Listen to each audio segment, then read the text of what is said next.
Welcome back to another technical video.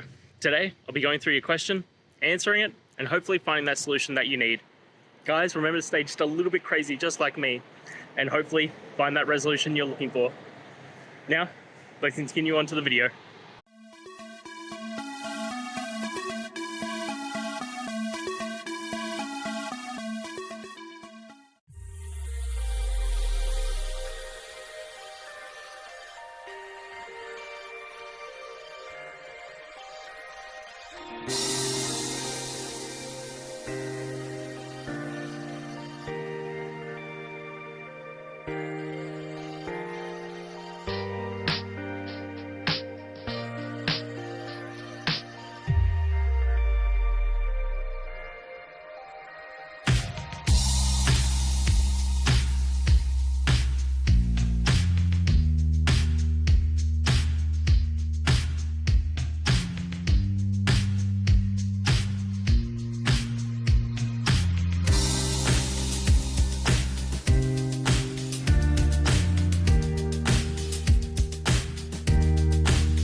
I hope that's found the resolution that you're looking for and you managed to work your way through your issue.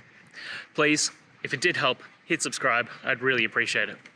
And until the next technical time you need help, have a good one.